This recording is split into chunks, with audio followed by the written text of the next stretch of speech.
What's going on, guys? Multiverse Corrupt here with yet another action figure review video, and today we're having a look at Batman Blackest Night from McFarlane Toys. Yeah! As always, guys, starting off this video, we're having a look at the McFarlane packaging, and it is that black, white, and blue DC Multiverse and Batman's name down here. He is, of course, a part of the Atrocious Build-A-Figure, and he is my final piece. So after this, we will have a video of Atrocious to take a look at him.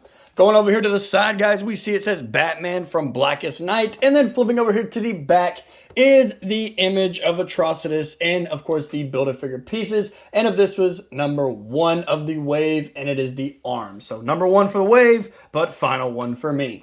Going over here to the side, guys, not really much going on other than DC Multiverse. Batman over here on the side. Flipping up to the top, there's nothing really going on. And then down here at the bottom is the barcode for you barcode guys.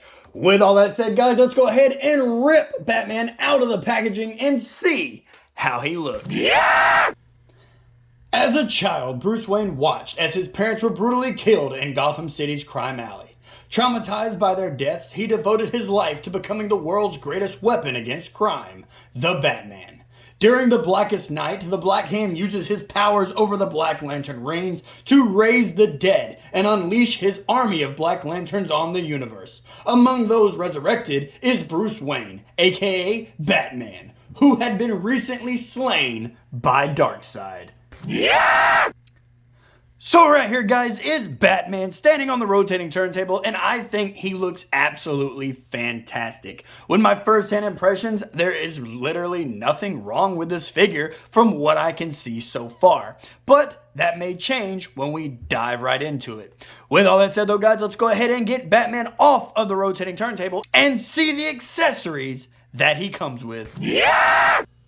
In terms of accessories, guys, there is nothing really with this figure. All he does come with is, of course, the McFarlane stand with DC just stamped right there on the front, and of course the foot peg. Going over here to the trading card, guys, it is a comic image of Batman spitting out some black vial. It is pretty disgusting, but I do love this drawing, this concept of the Dark Knight, just straight from the comics. I think it looks great. Flipping over to the back, guys, is the read-up if you want to pause the screen and read it right now. Always give you guys that little bit of a second. And of course, he does come with the Atrocious Build-A-Figure piece of his arm. And it is detailed fairly well. Pretty much about the same as the legs, but his gauntlets are detailed all the way around. And it is completely sculpted all the way through. So I really do enjoy that. They, of course, did give us a closed hand with the ring right here. And then, of course, an open hand to showcase his little claws, his nails, whatever you want to call them. They, of course, are there. With all that said, though, guys, let's go ahead and move away from the accessories and take a closer look at the detail. Yeah!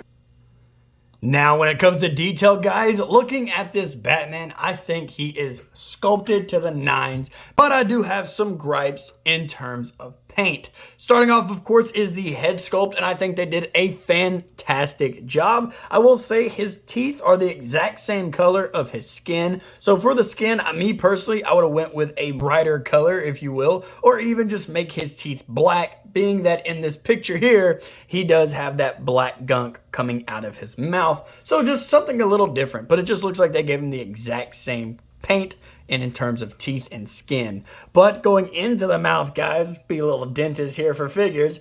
I do love that they sculpted the entirety of his mouth. You can see his tongue right there, and they didn't just give us a slob of red paint inside his mouth. So I am happy that they did that. Now, when it comes to the eyes, I think that they did an amazing job with those piercing white eyes. From a distance, it just looks absolutely terrifying. Moving on down, guys, to the Bat logo. The Bat logo, of course, does look amazing, and I do love that it gave him some scratch marks as well. And then, of course, the Black Lantern logo looks amazing as well. It is absolutely phenomenal. I love it when they do that much detail in just this little area here, because the logos are what these heroes are. It tells you who they are. So the bat needs to look good. The Black Lantern logo needs to look good.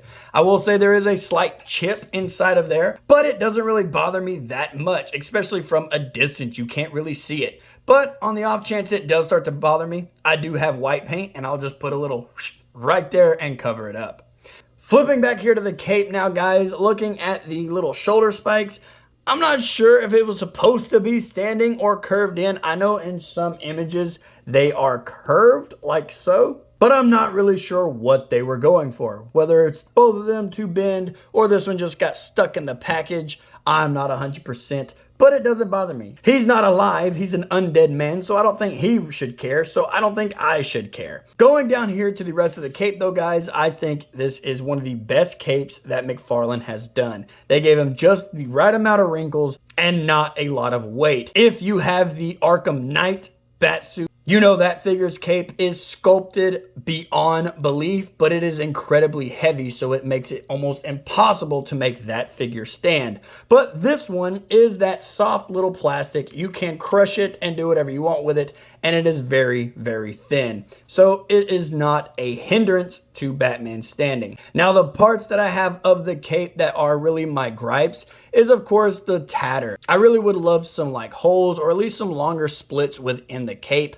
Going down here, you can see it is tattered beyond repair down here at the bottom, but there's only so much going on. Me, of course, I would have took this little rip here and drug it up, pretty much how Superman's cape was just sliced all the way through. I would have done something similar to this, but it is not a massive gripe for me. Flipping over here to the inside of the cape, I know we're spending a lot of time on the cape, but there is just so many different things to see, is all this dirt and grime within it. Now, I would have done kind of a airbrush type brown color or gray color to kind of give it that dirty texture. So I'm probably going to do that in my own time, but I just really want it to stand out. So if they're adding in all this dirt and grime, then I'm definitely going to take advantage and paint on some different coloration to the cape here. Going over here to the rest of the Batsuit, guys, I do think that it is absolutely amazing. Just sculpted and detailed all throughout the figure. I'm probably going to end up painting these black because I'm not really a big fan of them being gray. And then going down here to the boots. I do love that they added on the bat, what are these called? Oh boy, oh well. The bat spikes just right here on his boots and of course on his arms as well. This figure is detailed and they showed a lot of love, but then again, they do show a lot more love to the Batman figures compared to some of their other figures in this line. With all that said though, guys, let's go ahead and move away from the detail and get in to the size, articulation, and this scale. Yeah! Now, when it comes to how tall this figure stands, guys, this Batman does stand at about the 7¼ mark. So he is about the same height as Superman was in my last video. So they will scale together quite nicely. Moving Batman in closer for some articulation. Let's go ahead and take him off the base there. When it comes to his head articulation, he does articulate up. He articulates down, and thanks to the ball joint, he does rotate all the way around, and he does have really good head tilt. His head does tilt all the way left and right. No problems there. When it comes to his arm articulation, his arms do go out about that far, and they do rotate all the way around, but they will get snagged on his little cape pads here for his shoulders, so I would watch out for that.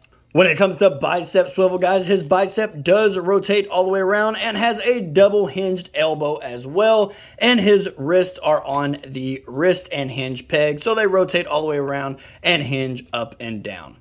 As for his ab crunch, he actually has one, so he can crunch forward, give him a little hunchback action, and he can crunch all the way back as well, giving a little bit of gap action.